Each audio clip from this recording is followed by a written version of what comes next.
Hello everyone, welcome to study SM education. इस video में हम देखेंगे कि हम इंग्लिश में इमेजिनरी सेंटेंस को कैसे ट्रीट करते हैं।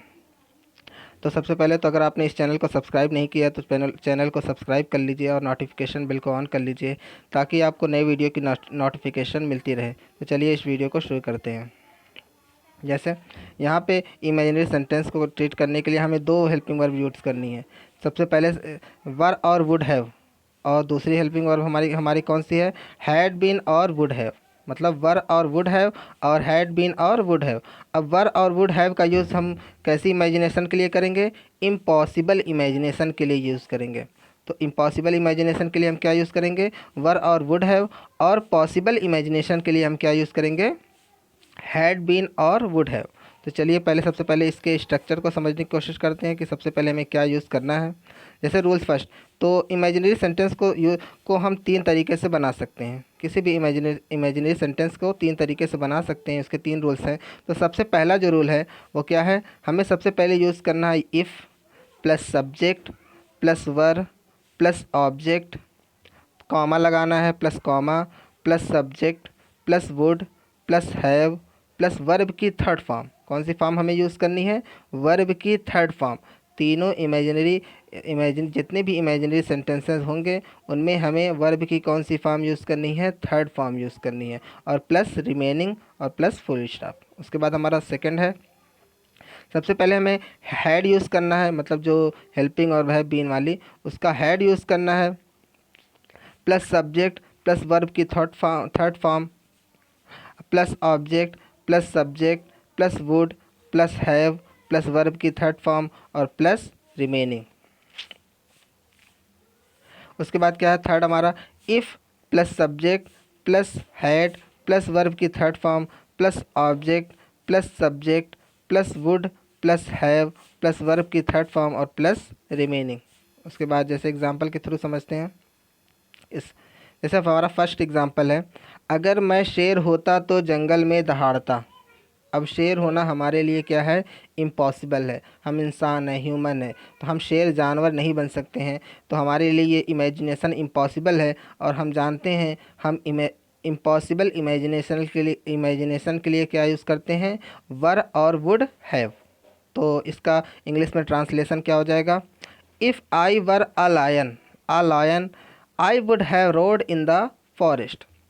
उसके बाद हमारा सेकंड एग्जांपल है, अगर मैं जंगल में होता तो मैंने भी भेड़िए देखे होते। तो यहाँ पे जंगल में होना, अगर कहीं पर होने की बात हो, तो वहाँ पे हम हैड, जो हमारी जो जो हेल्पिंग वर्ब हैड है उसको हम पहले लिख लेंगे। तो इसका ट्रांसलेशन क्या हो जाएगा? Had I been in the forest. Been means क्या होता है? होना। बीन मीन्स क्या होता है? होना। इसलिए यहाँ ऊपर स्ट्रक्चर में यहाँ पे देखिए, यहाँ पे बीन यूज़ नहीं हुआ है।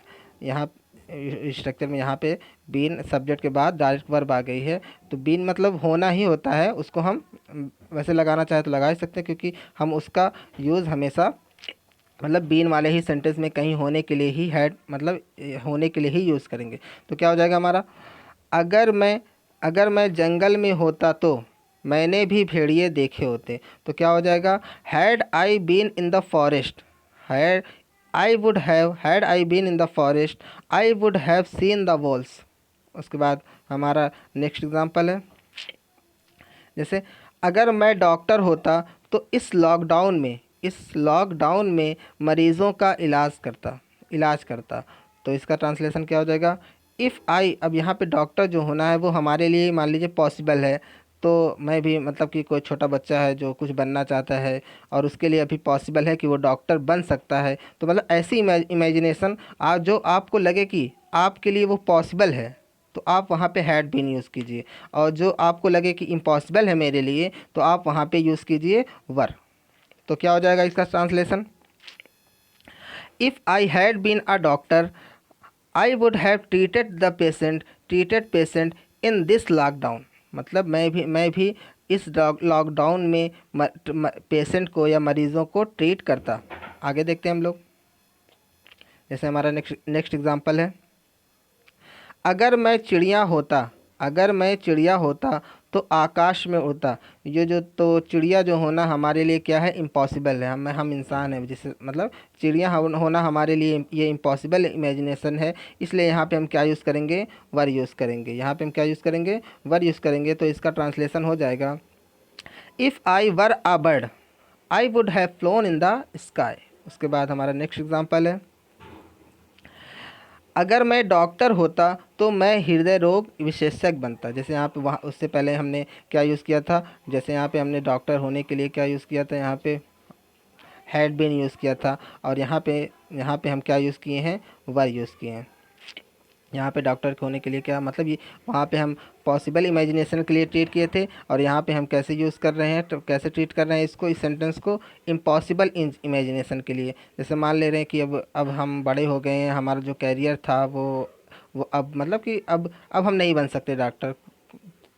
तो इस तरह के सेंटेंस के लिए हम मान ले, हम क्या यूज़ करेंगे, ये इम्पॉसिबल इमेजिनेशन है, तो इसको हम इम्पॉसिबल इमेजिनेशन के लिए से ट्रीट करेंगे, और इसका ट्रांसलेशन हो जाएगा, if I were a doctor I would have become a cardiologist. Cardiologist का मतलब होता है हृदय रोग विशेषज्ञ। उसके बाद हमारा नेक्स्ट सेंटेंस है, अगर मैं तुम्हारी जगह होता तो उसे बाहर निकाल देता। अब यहाँ पे मैं तुम्हारी जगह होता, अब ये जो इमेजिनेशन है वो, सॉरी यहाँ पे डॉक्टर लिखा है, यहाँ पे होता इफ़, यहाँ पे होना चाहिए इफ़ आई वर यू, यहाँ पे होना चाहिए यू, यहाँ पे यू होना चाहिए, इफ़ आई वर यू होना चाहिए। डॉक्टर को कट कर दीजिएगा। इफ़ आई वर यू मतलब कि मैं तुम्हारी जगह होता। अब तुम हो, मैं हूँ, मैं तुम्हारी जगह नहीं हो सकता, तुम्हारी अलग अलग पोजीशन है, मेरी अलग पोजीशन है, तो मैं तुम्हारी जगह नहीं हो सकता। फिर भी मैं इमेजिन कर रहा हूँ कि इफ़ अगर मैं तुम्हारी जगह होता तो मैं उसे बाहर निकाल देता। तो क्या हो जाएगा, if I were you, if I were you I would have become, sorry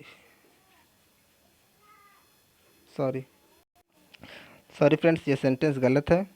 ये जो सेंटेंस है ये पूरी तरीके से गलत है। इसका जो राइट सेंटेंस है मैंने नीचे लिखा हुआ है, ये पूरी तरह से गलत है। तो नीचे देखते हैं, जैसे अगर मैं तुम्हारी जगह होता तो उसे बाहर निकाल देता। ये मैं तुम्हारी जगह होना मतलब मेरे लिए क्या है, इम्पॉसिबल है।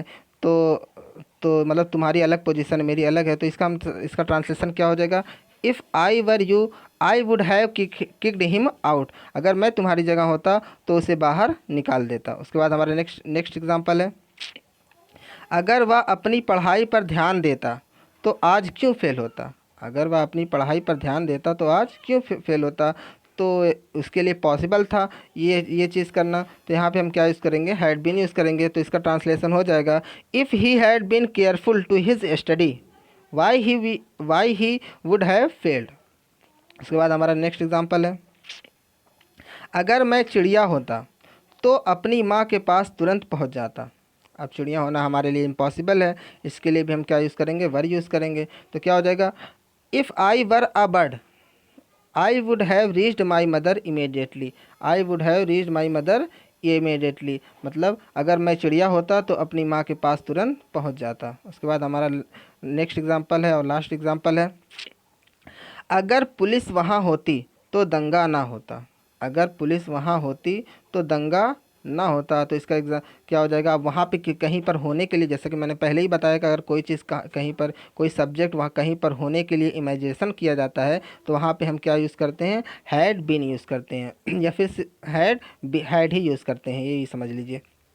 तो क्या हो जाएगा इसका translation, had police been there riot would not have happened. तो दंगा ना होता। फ्रेंड्स, अगर आपको यह वीडियो अच्छा लगा तो आप वीडियो को लाइक कीजिए, सब्सक्राइब कीजिए, कमेंट कीजिए और अपने फ्रेंड्स के साथ भी शेयर कीजिए।